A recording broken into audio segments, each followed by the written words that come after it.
From New York, this is Democracy Now! When President Biden arrived to the White House, he promised that he will lift the sanctions as soon as he arrived. And so far, 6 months later, he has done nothing. After rare anti-government protests in Cuba, Cuban Americans are speaking out to demand the U.S. government end its blockade of the island. But President Biden's responded with new sanctions. We'll speak with Cuban-American Carlos Lazo, who just led a march from Miami to the White House, and with historian William Leo Grand, who writes in The Nation, now is the time for Biden to restaff the Havana embassy. Then, as the United States imposes new Cuba sanctions citing human rights abuses, we'll look at the U.S. military prison in Guantanamo Bay, Cuba. Abdulatif Nasser was released from Guantanamo Bay last week after 19 years of detention without charge or trial. And while we are thrilled that Abdulatif is back with his family, Guantanamo Bay remains open and still houses 39 men, 28 of whom have never been charged with a crime, let alone face trial. We'll speak with a lawyer for Abdulatif Nasser, who was just released from Guantanamo to Morocco, and the lawyer for former Guantanamo prisoner Ravil Mingazov, who's currently being held in a UAE prison after being released from Guantanamo in 2017, where he was held without charge for 15 years. Guantanamo has been a giant mistake. What we need to talk about is when will Guantanamo finally close? And also, what's happening in the United Arab Emirates, the Guantanamo of the East? All that and more coming up. Welcome to Democracy Now!, democracynow.org, The War and Peace Report. I'm Amy Goodman. The state of California and New York City have announced plans to require government workers get vaccinated or face weekly COVID-19 tests. These new initiatives come as the number of new COVID cases has quadrupled in the United States over the past month and are expected to keep rising for months as the highly contagious Delta variant continues to spread, particularly in areas with low vaccination rates. On Monday, the Department of Veterans Affairs became the first federal agency to require its frontline healthcare workers to get vaccinated. The American Medical Association and American Nurses Association have also joined with other medical groups calling for mandatory vaccination of all healthcare workers. In a statement, the group said, quote, the health and safety of U.S. workers, families, communities, and the nation depends on it, unquote. According to the CDC, every county in Florida and Arkansas now has high levels of community transmission. Florida accounts for nearly 1 in 5 of all new COVID cases in the country. The virus is also spreading rapidly across Missouri, Louisiana, Mississippi, and Alabama. Meanwhile, a new study out of UCLA finds the number of COVID-19 cases and deaths both increased dramatically after states lifted eviction moratoria. The study estimates over 10,000 lives could have been saved if the moratoria were left in place. In international news, COVID-19 cases are surging in Tokyo as it hosts the Summer Olympics. The city reported over 2,800 new infections today, the highest since the start of the pandemic. At least 155 people tied to the Olympic Games have now tested positive for COVID. Meanwhile, Iran is also reporting record-breaking COVID infections. Nearly 32,000 new cases were registered in the past 24 hours, and at least 322 new deaths overnight, the highest since at least May. Protesters have been gathering outside the Tunisian parliament to denounce President Kais Saied after he ousted the prime minister and suspended parliament. On Monday, the Tunisian president ordered a nightly curfew and dismissed the nation's defense minister and acting justice minister. Tunisian police have also raided the offices of Al Jazeera in Tunis. Critics have accused the Tunisian president of launching a coup d'etat. The decisions by President Kais Saied are not correct, against the Constitution and the reality. They bring us back again to 1954. The scene of the parliament closed by tanks is very disgraceful. 10 years ago, Tunisia became the birthplace of the Arab Spring. President Biden and Iraqi Prime Minister Mustafa al-Kadhimi have signed an agreement to formally end the U.S. combat mission in Iraq by the end of the year, more than 18 years after the U.S. invaded Iraq in 2003. But the agreement is largely symbolic, as the U.S. will keep troops in Iraq indefinitely in an advisory role. Biden spoke Monday.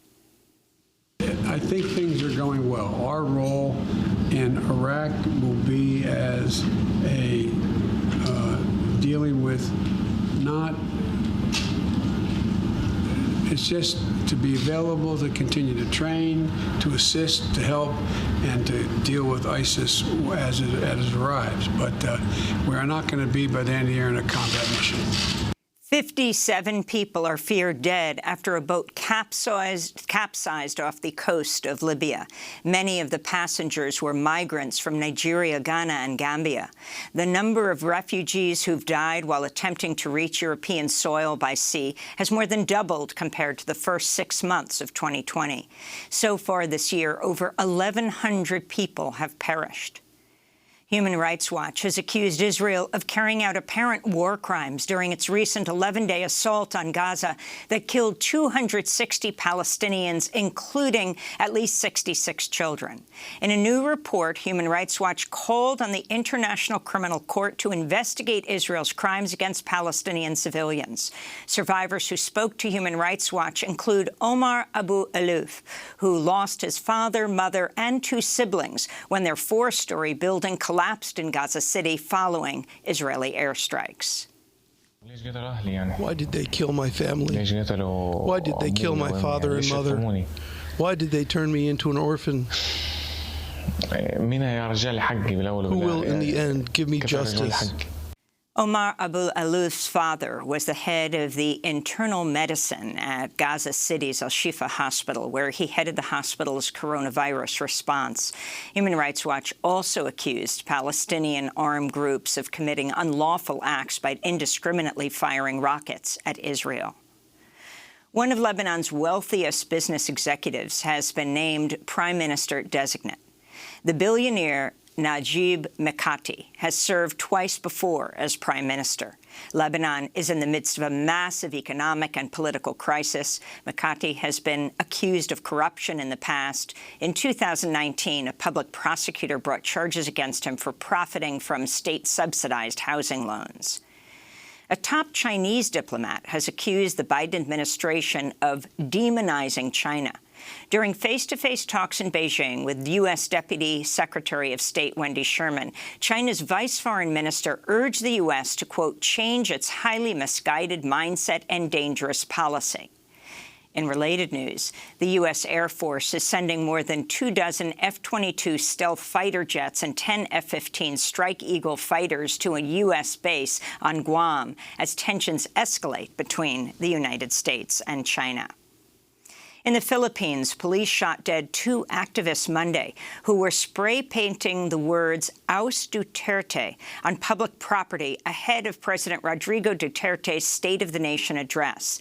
The Philippines-based rights group Defend Bicol condemned the killing, saying, quote, dissent may take on many forms, but to kill innocent, unarmed civilians in the dead of the night for painting the people's call is purely fascist and brutal, they said. Rights groups estimate there have been over 400 extrajudicial killings since Duterte took office. Thousands have been killed since Duterte unleashed a brutal so-called war on drugs. Authorities in Haiti have arrested the head of Haitian President Jovenel Moïse's security team as part of its probe into Moïse's assassination on July 7th. It remains unclear how Moïse's assassins were able to get by the president's security detail without firing a shot. Haitian authorities have also issued an arrest warrant for Supreme Court Justice Wendell Coq-Telot. Her whereabouts are unknown. Meanwhile, CNN is reporting some of the court clerks involved in the investigation of Moise's assassination have received multiple death threats. In Nicaragua, another presidential candidate has been arrested as President Daniel Ortega continues to crack down on his opposition ahead of the November election. At least 7 presidential hopefuls have been apprehended since June. Almost 24 journalists and opposition activists have also been detained under a treason law. Ortega has long justified the arrest, saying he's only targeting people suspected of planning a coup against his government. On Monday, Ortega accused the U.S. government of trying to undermine the political process in Nicaragua. The Yankees have no respect. For them, elections are only valid when their weaklings win, who they put up as candidates. So if the U.S. allies win, the election is good. If their weaklings don't win, then the election is bad, and they do everything possible to destabilize the country, to destroy the country.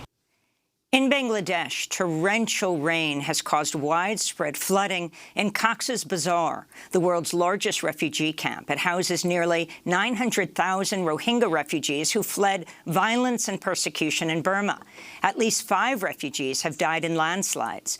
A child was also killed after being swept away by flooding. Several others were injured. This comes as COVID-19 cases are spiking in Bangladesh. On Monday, the government recorded over 15,000 new infections and nearly 250 deaths, both the highest one-day totals since the pandemic began.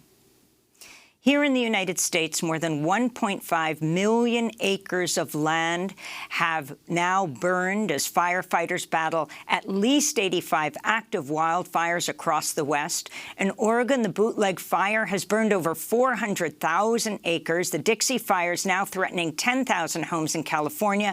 Meanwhile, Lake Powell, the second-largest reservoir in the United States, has reached a record low amidst a massive climate change-fueled drought in the West. According to the National Interagency Fire Center, more than 90% of the West is now officially in drought. In immigration news, the Biden administration's announced plans to place some migrant families arriving at the U.S.-Mexico border in expedited removal proceedings. The practice allows U.S. immigration officials to deport people without a court hearing in front of an immigration judge. Advocates warn the policy is a violation of due process and international law. The House Select Committee investigating the January 6th insurrection at the Capitol will hold its first hearing today and hear testimony from 4 police officers who were attacked by Trump supporters while defending the Capitol. The committee is made up of 7 Democrats and 2 Republicans, Lynn Cheney and Adam Kinzinger, both of whom voted to impeach Trump for his role instigating the assault on the Capitol. Last week, House Minority Leader Kevin McCarthy pulled all of his recommended committee members after House Speaker Nancy Pelosi vetoed 2 of his 5 picks. On Monday, McCarthy chided Cheney and Kinzinger as, quote, Pelosi Republicans for participating in the probe. Trump advisor and longtime ally Tom Barrack pleaded not guilty Monday to charges of secretly lobbying for the United Arab Emirates. The lobbying came at a time when Barrack was making major business deals with the UAE and other Gulf states. The New York Times reported Barrack's real estate company received some $1.5 billion in investments from the UAE and Saudi Arabia after Trump's 2016 nomination. The billionaire investor was released last week on $250 million bond. He was chair of Trump's inauguration committee. In news from Canada, longtime Inuk leader Mary Simon has been sworn in as Canada's first Indigenous Governor-General. I am honoured, humbled, and ready to be Canada's first Indigenous Governor-General. As Governor-General, Mary Simon will serve as Queen Elizabeth's federal representative in Canada as well as Commander-in-Chief of the Canadian Armed Forces. The Reverends Jesse Jackson and William Barber were arrested Monday, along with 37 others, during a sit-in at Democratic Senator Kyrsten Sinema's office in Phoenix, Arizona, calling on her to support ending the filibuster to help pass voting rights legislation. The Reverend Barber and the Poor People's Campaign begin a 27-mile march for voting rights in Texas today. Organizers have described it as a, quote, Selma to Montgomery-style march. In labor news, workers at Frito-Lay in Kansas have ended a 19-day strike after the company agreed to a contract guaranteeing workers 1 day off per week. Workers went on strike to protest forced overtime, 84-hour work weeks, and horrific working conditions. In the summer, workers endured triple-digit temperatures without air conditioning. Multiple workers have reportedly died on the job of heart attacks. A federal judge has found environmental and human rights lawyer Stephen Donziger guilty of 6 counts of criminal contempt of court after he refused to turn over his computer and cell phone. The case stems from Chevron's unprecedented legal campaign against Donziger over his role in winning an $18 billion settlement against Chevron for dumping 16 billion gallons of oil into the Ecuadorian Amazon. In an unusual legal twist, the judge appointed a private law firm with ties to Chevron to prosecute Donziger after federal prosecutors declined to bring charges. Donziger, who has been under house arrest for almost 2 years, condemned the judge's ruling. This is an outrageous decision. I see it as an attack on human rights lawyering, an attack on the very notion of corporate accountability for the fossil fuel industry. And I've already been locked up in my home awaiting this decision for almost 2 years on a misdemeanor. I'm the only lawyer in American history, as far as we can tell, who spent even 1 day prior to trial locked up. I've been here now 720 days. This is an outrage. It's a violation, I believe, of the rule of law. It's terrible for our democracy, and it's terrible for the planet. The United States cannot become a country that begins to lock up its human rights lawyers, its environmental advocates, its earth protectors. Stephen Donziger has vowed to appeal Monday's ruling. To see our recent interview with Donziger, visit DemocracyNow.org.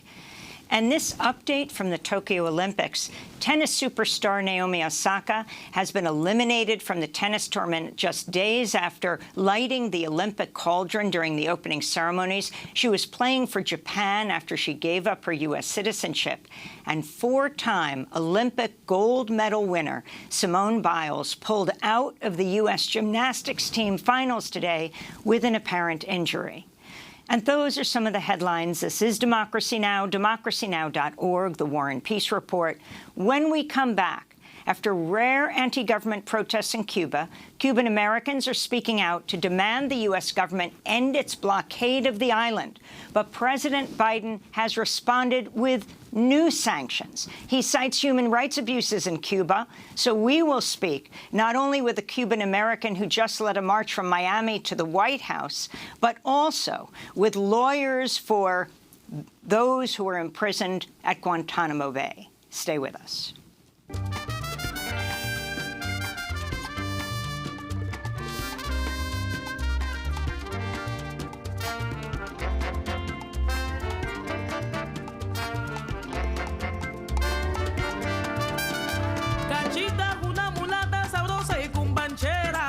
Cachita, una mulata sabrosa y cumbanchera, que saca lo negro congo cara pa' la candela, que saca lo negro congo cara pa' la candela.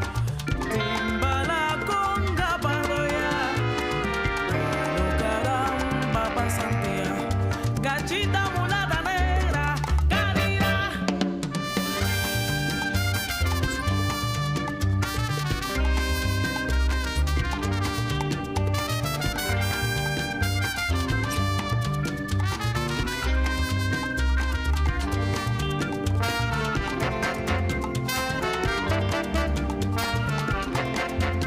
Negra Caridad, Black Charity by Daime Aracena. This is Democracy Now!, DemocracyNow.org, The War and Peace Report. I'm Amy Goodman in New York, joined by Democracy Now! Co-host Juan Gonzalez in New Brunswick, New Jersey. Hi, Juan. Hi, Amy, and welcome to all of our listeners and viewers across the country and around the world. Well, we begin today's show in Cuba, which marked the 68th anniversary of the 1959 Cuban Revolution Monday after rare anti-government protests broke out on the island earlier this month, denouncing the economic crisis during the pandemic and reports of government repression. The shortage of resources comes after a decades-long U.S. embargo and catastrophic U.S. sanctions. Last week, the Biden administration imposed new sanctions on Cuba's defense minister and the Interior Ministry, with President Biden warning this is just the beginning. This comes as Mexico announced it'll send ships with food and medical supplies, including syringes, oxygen tanks, and masks to Cuba. Mexican President Andrés Manuel López Obrador addressed the U.S. Monday. Rather than blocking, we should all help. It is not conceivable that in these times they want to punish an independent country with a blockade. I think that President Biden must make a decision about it. It is a respectful call, from no point of view of interference, but we must separate the political from the humanitarian. Meanwhile, U.S. Secretary of State Antony Blinken joined foreign ministers from 20 countries in a statement Monday condemning the arrest of protesters in Cuba. And this comes as Cuban Americans and their supporters held dueling protests in Washington, D.C. in recent days. Some called for the U.S. to put more pressure on Cuba's government, while others condemned the U.S. blockade and support for protesters in Cuba. This is Code Pink's Medea Benjamin. Why don't they come out and say they love the protesters in Colombia, or the protesters in Honduras, or the protesters in Haiti, or the protesters who get their heads chopped off in Saudi Arabia if they protest? Medea Benjamin spoke at a protest outside the White House Sunday, along with members of the Puentes de Amor, or Bridges of Love Project, who marched 1,300 miles from Miami, Florida. For more, we go to Washington, D.C. to speak with one of the organizers. Carlos Lazo is a Cuban-American activist who led the march to D.C., meeting with people along the way. And we're joined by William Leogrand, whose latest piece in The Nation with Peter Kornblue is headlined, "Now is the Time for Biden to Restaff the Havana Embassy." Leogrand is co-author of Back Channel to Cuba, The Hidden History of Negotiations Between Washington and Havana, and a professor of government in the School of Public Affairs at American University. We welcome you both to Democracy Now! Carlos Lazo, let's begin with you. You have just finished this massive march, 1,500 miles from Miami to Washington, D.C. Why? Well, in 2020, President Trump imposed more sanctions to the Cuban people because during the pandemic. During that time, a year ago, we pedaled 3,000 miles from Seattle to Washington, D.C., asking President Trump to lift those sanctions, at least temporarily, because of the pandemic. We arrived to D.C. and President Trump did nothing. On the contrary, he imposed more sanctions. He even prevented the sending remittance through Western Union. But President Biden, at that time he was a candidate, he said that he will lift the sanctions on the families, that he will go back to the Obama policies. And we support President Biden during his campaign because we trust his word.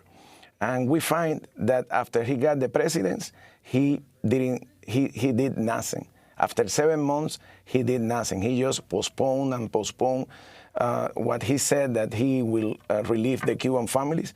And we get tired of waiting and waiting. And we decide to march from Miami to Washington, D.C., to call the attention of the American people and to call the attention of everyone about how unhuman and unfair are these sanctions. And we depart from Miami on the 27th of June and arrive here on Sunday, the 25th of July. And Carlos, I wanted to ask you, what was the reaction when you started the march in Miami? Who joined it, and what was the reception you got along the way? Well, in Miami, we start the march after a caravan that Cuban Americans perform there every month, every end of the month.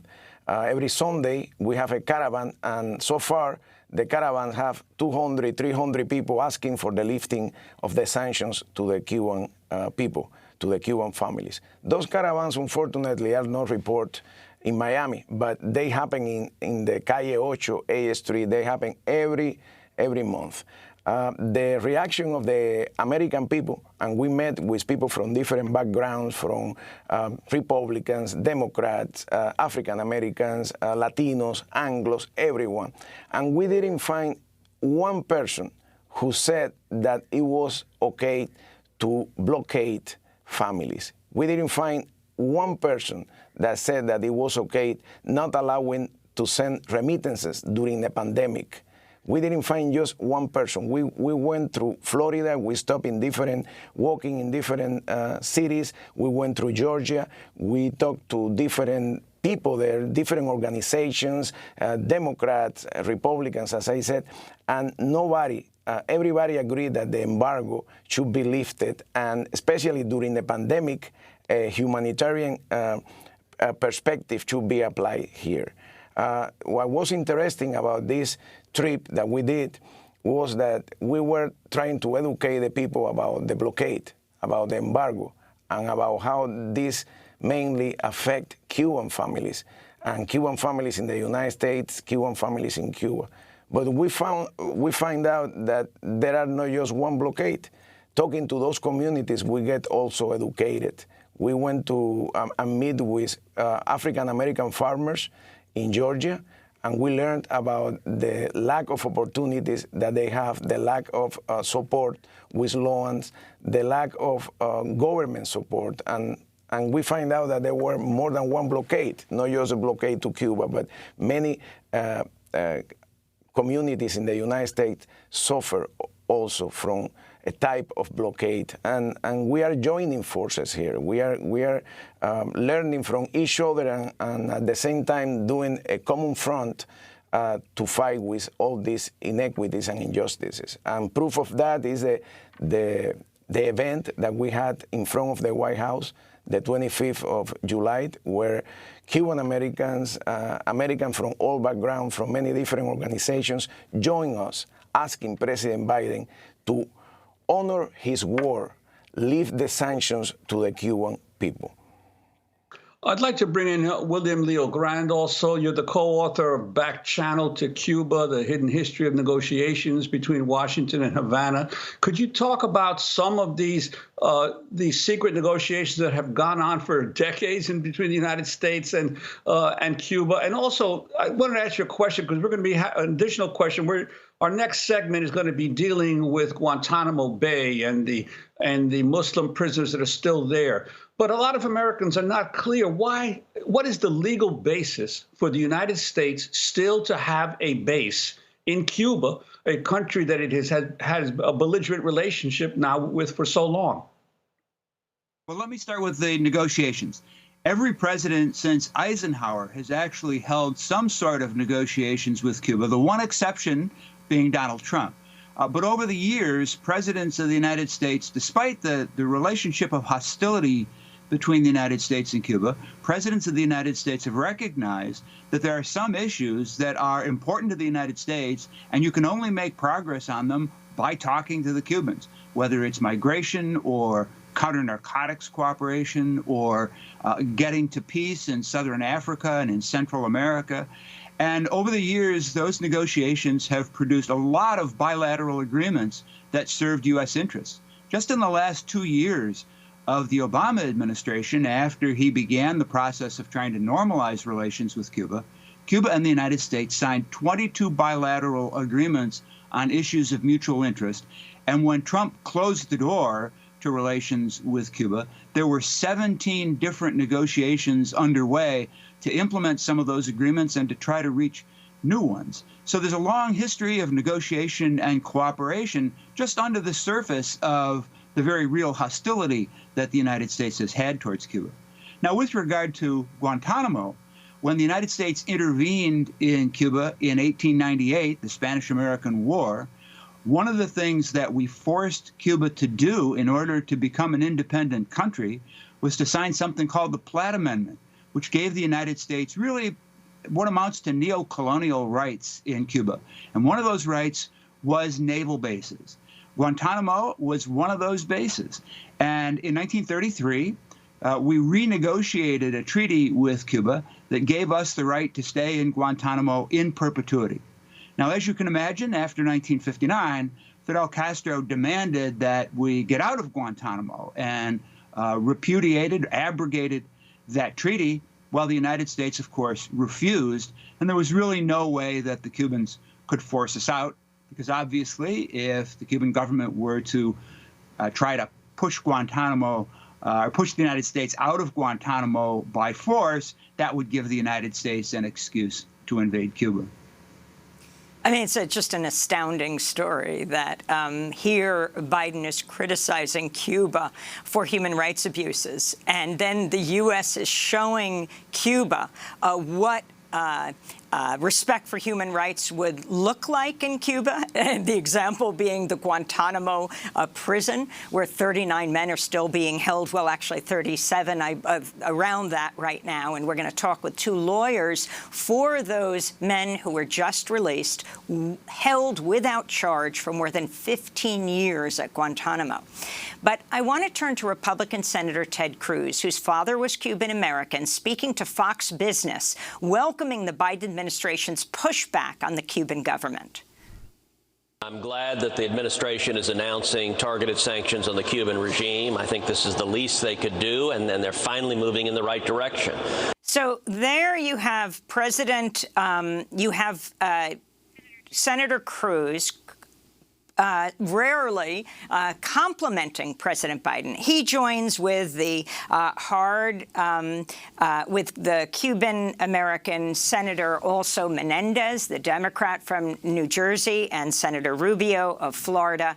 Who is Biden trying to please, William Leo Grand? And why are you calling for the restaffing of the Havana embassy? What would that do? Well, first, I think that the Biden administration is being, or has been, in its Cuba policy, driven by domestic politics. And this, unfortunately, has been a problem for Democrats really for almost 30 or 40 years now. Ever since the end of the Cold War, Cuba has not been a very important foreign policy issue for the United States. But because of the power of the conservative Cuban-American lobby in South Florida, it has become a very important domestic political issue. As we know, Florida is always close in presidential elections. Most Cuban Americans are concentrated in South Florida, and so they become a really pivotal constituency in elections. The Democrats lost South Florida badly in 2020, and I think that's thrown the fear of God into the Biden administration. There are already some more conservative Democrats in the House and in the Senate who are urging Biden not to do anything to relax relations with Cuba, despite his campaign promises, for fear of losing even more ground in Florida in the 2022 midterm elections. And the issue of restaffing the embassy, why this matters. Well, it matters enormously. In 2017, Donald Trump reduced the U.S. Embassy staff and the Cuban Embassy staff here in Washington by about 2/3, leaving really just a skeletal staffing. And one of the things that happened was that the consular section of the U.S. Embassy in Havana was closed to Cubans. And that meant that the United States was essentially violating the 1994 migration agreement that ended the famous Rafters migration crisis during the Clinton administration. We had agreed at that time to end that crisis, to accept a minimum of 20,000 immigrant Cubans every year. And we'd been doing that ever since 1985. But the Trump administration simply ignored that agreement, closed the consular section, and the number of immigrant visas that we have given to Cubans during the Trump administration fell by 90%. What that means is that in the midst of this really terrible economic crisis in Cuba, Cubans have no safe and legal way to emigrate to the United States. The Cuban Family Reunification Program, which we use to reunify Cuban and Cuban-American families, was suspended by the Trump administration. So by restaffing the embassy and reopening the consular section, the Biden administration is taking an important step toward reopening safe and legal ways for Cubans to migrate so that they don't have to get on unseaworthy small boats and rickety rafts and risk their lives in the Florida Strait. I wanted to bring Carlos Lasso back into the conversation. Could you talk a little bit about the practical ways that the sanctions affect daily Cuban life, and especially talk about the importance of remittances, the money that Cubans in the United States send back to their families, because obviously throughout Latin America, not just in Cuba, the money, the remittances from Latino migrants in the United States are some of the biggest sources of foreign income to these countries, and greater than any U.S. aid to the countries. Yes. Well, I want to go back to Professor Leo Grande about the closing of the embassy. And that's one of the ways that these sanctions affect the Cubans here and over there. People, in order to get a visa, if they get it, they have to travel to another country. It's almost impossible to get a visa, and if you do it, you have to spend a large amount of money. Also, the reunification program closed by Trump in 2017 that allowed an expedited way for Cuban Americans and for Cuban families to reunite, this was closed, and this affects Cuban families. The remittances. In October last year, President Trump prohibited Western Union to send money to Cuba. The source of income of the Cuban families, many people receive income from remittances. And by doing this, and it's just not to Cuba, to the United States, let me tell you, for a long time, if you live in another part of the world, you cannot send money to Cuba through Western Union because United States laws prohibit that. Also, they closed the airports in other provinces, meaning that they prohibit American airlines to fly to other airports other than Havana. This really affects Cuban families in the middle of a pandemic. There is no tourism in Cuba now because of the pandemic, and one of the main sources of income for the country is the tourism and also the remittances. If there is no tourism and there is no remittances, they end up empty-handed. They don't have a way to survive. I have, in my personal case, I have my aunt. She lives in Cuba for many years. I have supported her. She is an old lady, and I send every month money to her through Western Union.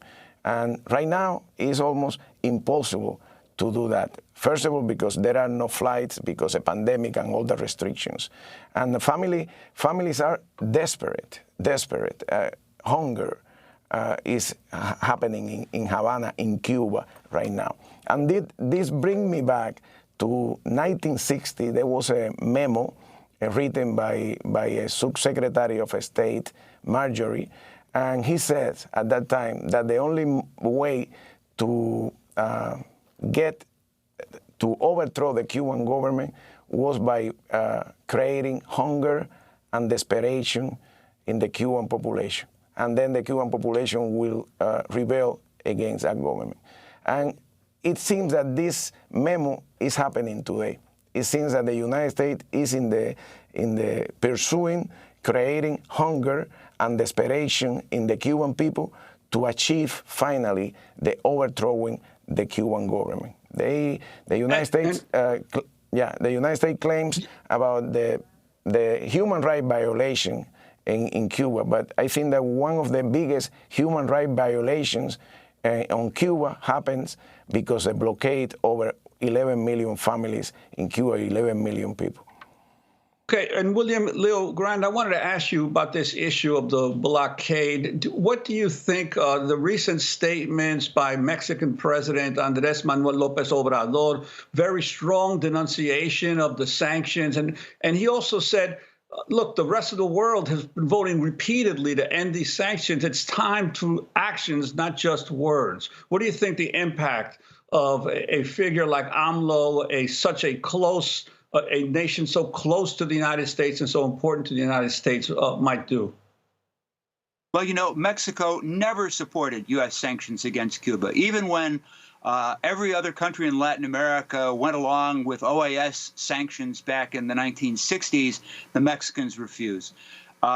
You know, Mexico is obviously one of the most, if not the most important Latin American country to the United States. One would hope that this appeal by the Mexican president might be heard in the Biden administration.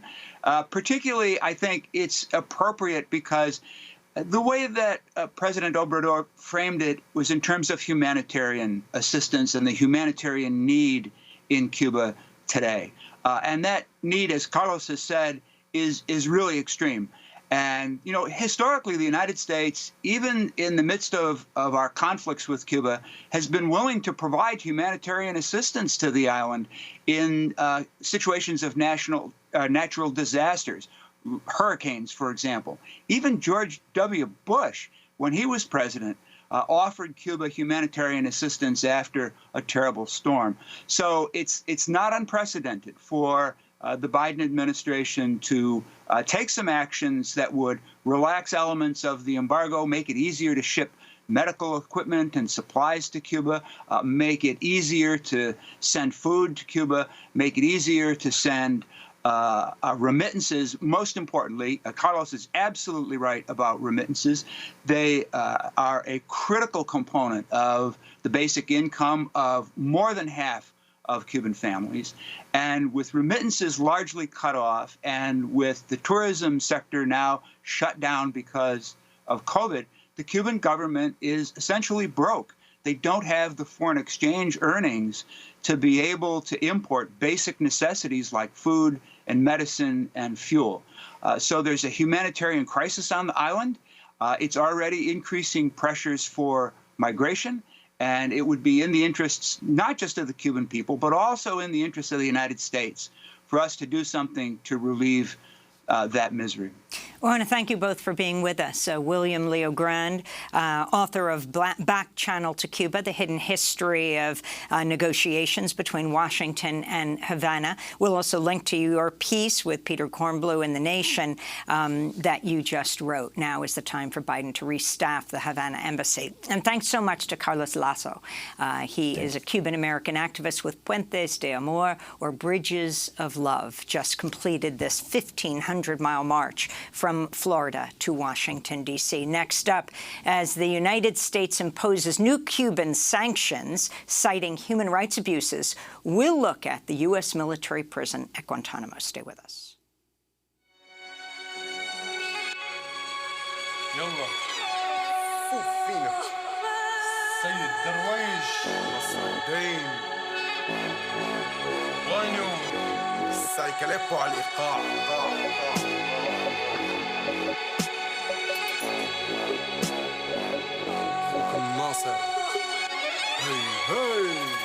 لا تنوشل أو تفتكر خبرية موت الملك كس مش الزجل لا نحتفل نترقص على شيد الحزن كي من فرح كلبك سرح لم بفلمات الزقل صار فيك تقول مات أخيه ما ضل عالضرب وما ضل فيك تبادر تنتخب ضال للأبد ما ضل فيك تلبق ألوانك صار فيك تفرجينا أسنانك فيك تقول أنا إلي أنا معي أنا ماني فدا صر مايت حدا بطلت الكلمة تربطها فيك الجزمة ترفضها فيك تقول أنا مع أنا ضد ويلعن كل شي وكل حدا ناطر هالتراك من سنين درويش وناصر الدين عموسيقى مريضة نزف الخبر لحلب وحمص والعين. This is Democracy Now!, DemocracyNow.org, The War and Peace Report. I'm Amy Goodman with Juan Gonzalez.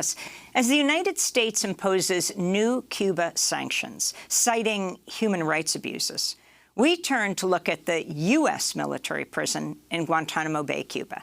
This month, the first Guantanamo prisoner to be released under the Biden administration returned to his home country of Morocco.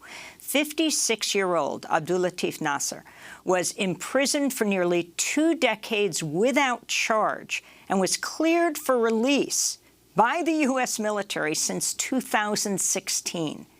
39 prisoners remain at Guantanamo. This comes as activists gathered last week in front of the Cultural Attaché Office for the United Arab Emirates in Washington, D.C., to protest the planned rendition of former Guantanamo prisoner Ravil Mangazov back to Russia. He's currently being held in a UAE prison after being released from Guantanamo in 2017, where he, too, was held without charge for 15 years. Advocates say 17 other former Guantanamo prisoners are now locked up in the UAE under inhumane conditions. This is Helen Scheitinger of Witness Against Torture. They've been tortured. These men will live with that for the rest of their lives. We owe them reparations. We need to make sure that they are in good situations and continue to follow them and support them in attempting to make the rest of their lives fulfilled. For more, we're joined by two lawyers representing these men. Gary Thompson's an attorney in private practice who's worked on pro bono for Guantanamo prisoners. He's the lead attorney for former Guantanamo prisoner Reveal Mangazov. Also with us, Mark Mayer, staff attorney for Reprieve U.S., who's represented 6 men imprisoned at Guantanamo, including Abdul Latif Nasser, who is just released to Morocco. Mark, let's begin with you. Can you tell us the circumstances under which he was just released and what's happening to Abdul Latif Nasser now? Absolutely. Thank you for having me on. So the circumstances under which he was released actually begin back in 2016. As you said, Abdul Latif Nasser was held for close to 2 decades, 19 years, without charge or trial. He was actually cleared for release by the Periodic Review Board, which is a parole-like institution that was set up under the Barack Obama's presidency and is staffed by 6 members of federal agencies from the United States, including the Departments of Defense, Homeland Security, and the Joint Chiefs of Staff. They determined unanimously that Abdul Latif Nasser posed no threat to the United States or anybody, and determined that he should be released from Guantanamo. Unfortunately, this determination came quite late in Barack Obama's presidency, and the State Department at that time deferred to the next administration, which, as we all know, was the Trump administration. President Trump had campaigned on the idea of not closing Guantanamo and, in fact, not transferring anyone out of Guantanamo, and largely kept to that promise. So even though Abdul Latif Nasser was cleared by senior civil servants from the U.S. government, he had to sit and wait until the political will within the United States changed. And as thrilled as we are that Abdul Latif Nasser is now out, that he is back in Morocco and is with his family and is trying to start a new life and is focused on the future, the fact remains that he lost close to 2 decades of his life, and that a number of men, 27 men, are still there without charge or trial, waiting for the political will of this administration to change as well. And Mark Mayer, could you talk a little bit about how he came to end up in Guantanamo? How was he originally captured and transferred and detained there, and why did he never receive a trial? Well, I can say that the reason why he never received a trial is the same reason why 27 of those men haven't received a trial either, and that's because they have never faced any kind of charges at all. They're being held essentially as prisoners of war. Abdul Latif Nasser ended up in Guantanamo the way a lot of people ended up in Guantanamo. There was a bounty program, essentially, that was being run in Afghanistan and in Pakistan, I believe. The number I might be getting wrong, but I believe what the bounties were being offered for turning over people to Afghan or American or Pakistani authorities was close to $5,000 at the time, which was a huge life-changing amount of money.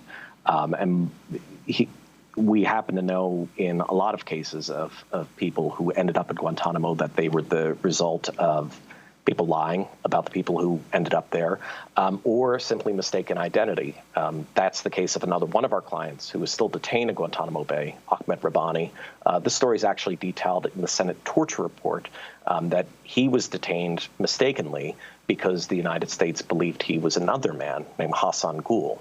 He was severely tortured, including techniques that haven't been used since the Spanish Inquisition. The United States eventually actually detained Mr. Hassan Gul at the same prison, Bagram, that Mr. Rabbani was being held at.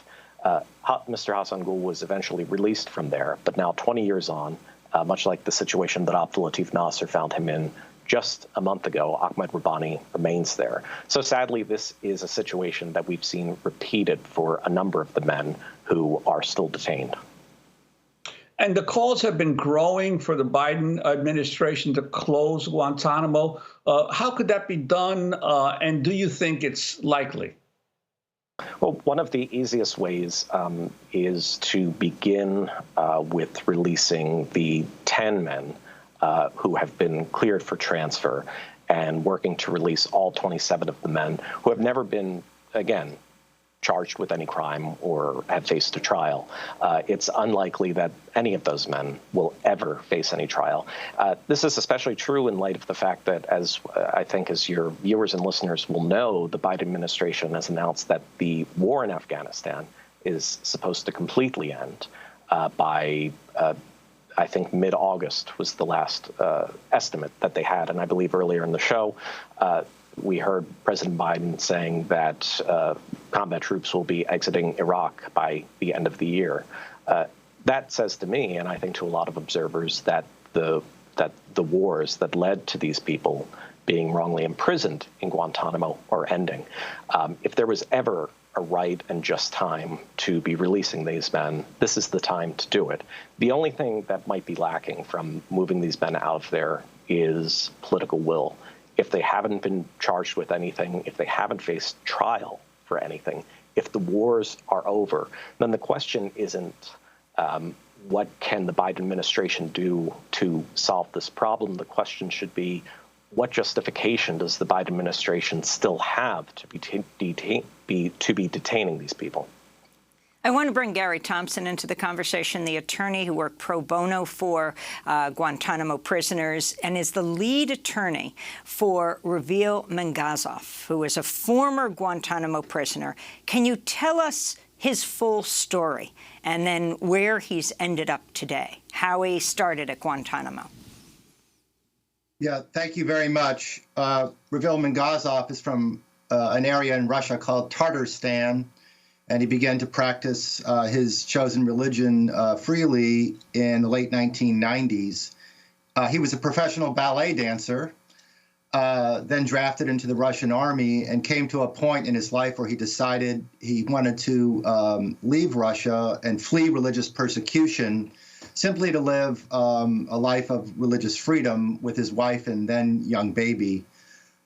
They attempted to travel south. Only Reveal made it across the border into Tajikistan, Afghanistan, and then Pakistan, where he was arrested in March 2002 by Pakistani police, and as Mark Mayer mentioned, also sold for bounty to United States authorities, who took him to Bagram, took him to Kandahar, and tortured him.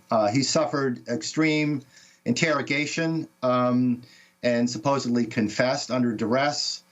He was then taken to Guantanamo in October of 2002, where he suffered greatly for many years under harsh conditions and sometimes solitary confinement.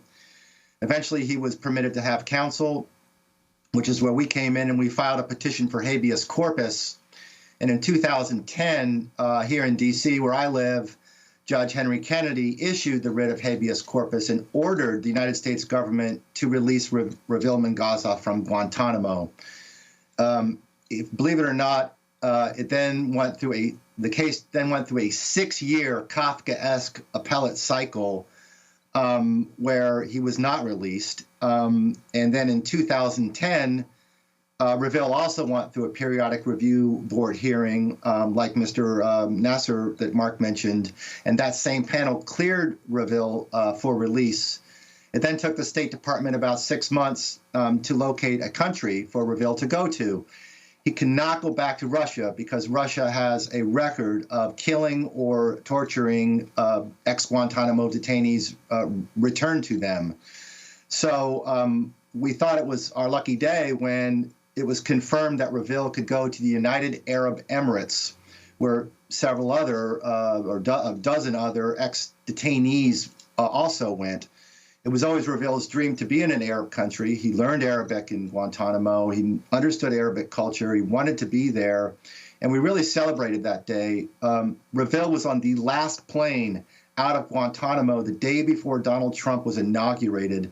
So it really felt like we had dodged something terrible. we were promised by our State Department that the UAE had promised them that Reveal would be released in 6 months, that he would be treated humanely, that he would be given a job and a place to live in about 6 months' time, which is similar to the Saudi program for ex-Guantanamo detainees. It didn't come to pass. It turned out that the UAE lied to the United States government. These so-called diplomatic assurances were simply all lies. And Reveal, along with about 24 other men, have suffered even more in UAE prisons, most notoriously the Al Razin prison. These now 4.5 years, and they're not permitted review by the International Red Cross or Red Crescent. They've been able to get out sporadic calls to their families with the help of Reprieve, where Mr. Mayor works. The dots have been connected. We know there's torture there. We know there's mistreatment. And the men stuck in the UAE, like Reveal, have all said it's worse than Guantanamo.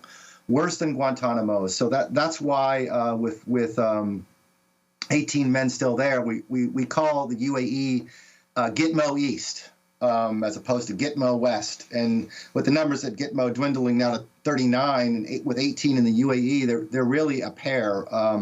And if Biden is serious about closing Guantanamo, he needs to, and his State Department needs to look into the concept of resettlement. Look at people like Reveal Mengazov, some of the Chinese leaders. Gary Thompson, if I can, I just wanted to ask you about this particular issue of the UAE as Gitmo of the East. To your knowledge, what has been the U.S. government's reaction to basically offloading its Gitmo prisoners to another gulag? Totally complicit. The UAE passed all these men off to the UAE, and as far as we know, did absolutely nothing to follow up on those diplomatic assurances. We apparently, our State Department, at least under Donald Trump, just didn't care that they were lied to. And we've seen no evidence that our State Department, even now under the Biden administration, is really doing anything to remedy the situation in the UAE. Some people in the State Department have told us they're, quote, working on it, or they're in touch with people in the UAE. But we're seeing nothing. And in the meantime, we're getting very, very scared that Reveal might be rendered to Russia, or in the case of the Yemenis who are in the UAE, that their fate might take them back to Yemen, where they could suffer greatly. I just wanted to remind people what Joe Biden said in the last Democratic presidential debate when he was asked by PBS moderator Michelle Sindor about closing Guantanamo.